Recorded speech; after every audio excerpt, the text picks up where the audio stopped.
Good morning.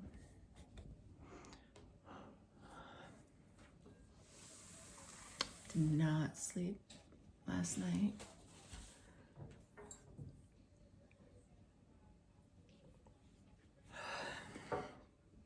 Stubbed my toe on a stool, tried to get coffee, spilled coffee all over the counter, and then spilled coffee all over the floor.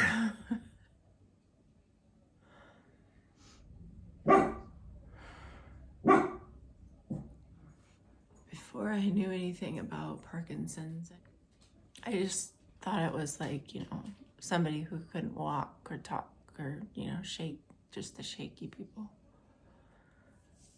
But the more I move through this, the things that are the worst are the pain. I had no idea it would hurt so much because your muscles don't stop. It's like they're constantly trying to get somewhere and they're all going different places. And you'd love to help them out. It's like, guys, if you just tell me where we're going, like, I'll help you out. Like, we'll get there. Like, we're in this together. We're on the same team. Let's work it out, right? It's like my body is a old 1980s conversion van on a family vacation road trip, and my muscles, everybody's arguing and the van keeps breaking down and nobody knows what's going on. And then I don't know what's going on. I guess I have a story to tell you. And because it's my story, it can only be told as it is. But I wish it was a story about somebody else. No, I don't. I wish it was fiction. I wish it was a story about an imaginary person, not me, not somebody else.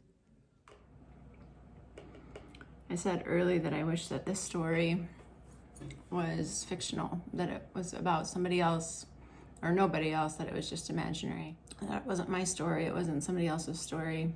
And then as soon as I said that, because I'm thinking of all the bad things, as soon as I said that, then I'm like, no, but there's so much beauty too that I would miss out on.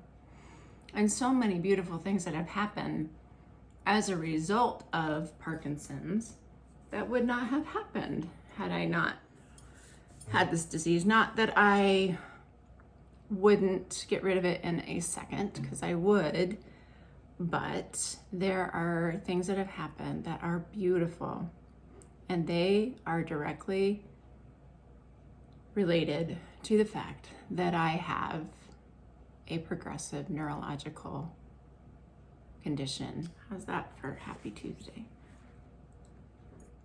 It is my story. It's not somebody else's story. It's my story. It's a good story.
This is probably not the way that you're supposed to say what I mean. But what I say quite often is God is weird, but he's good. And I don't mean that to be disparaging or sacrilegious or offensive. We've had car trouble recently. We're down many cars. You know, this year's been something. You know, Gabe's car got T-boned and was totaled, and he's okay. And that could have been really bad. Could have been really bad. And then we were really having troubles with our other car, and a person that we are getting to know more and more, and the more and more we know this person, the more and more we love this person. Out of the blue, they answered a prayer for a vehicle for us, and we would be sunk without that. When we brought Tessa to college last weekend, her car would not start. We had to jump it to start. We left her with our car. We took her car back home, and since we've gotten home, it has been in the driveway. We need to figure out what to do with it. So today, as I was finishing the video, How Deep the Father's Love for Us, and I was crying because it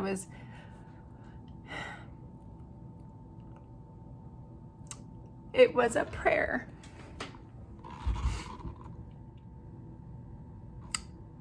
As I played the song, and the minute I finished the song, in fact, I picked up the phone to turn off the video, and my daughter Tessa was calling. She was in a car accident. She's crying, she's upset, the police is there, you know, all of the things. It could have been so much worse. She is walking and breathing, and she's angry, and that's good, because we have her. And the car is gone, and we'll figure it out. We'll figure it out. We always do. But here's the thing that I told her, and it's so important for all of us. Like in the middle of her tears, in the middle of me being upset, she's like, Mom, there's all these old ladies that have come out of their houses on the corner, and they're gathered around, and they're all mad at the guy who hit me, who ran the yield sign, and they're asking me if I'm okay, and they're offering me rides, and they're making sure I'm okay. And the police officer, she's making sure I'm okay. And in the middle of it, then she'd be like, but I'm so mad and I'm so angry and this is stupid. And I'm like, yeah, it is. But those old ladies taking care of you, that's beautiful. That's beautiful. That's beauty. That police officer taking care of you, that's beauty. The fact that you're breathing, the fact that you're angry, that's beauty. And so she's at the hospital, and the doctors and the nurses are kind and good and knowledgeable, and that's beauty. The doctor's wife had the same surgery that Tessa had a while back when she had her skull and her spine opened up for Chiari, and I was so worried that I was trying to gather Tessa's records to send so that the hospital had them. Like, here's her the operation report. If they're wondering like what they took out and all the things, here it is. She said, Mom, the doctor's wife had the same surgery, so he knows all about this, and they're taking care of me. That is beauty. That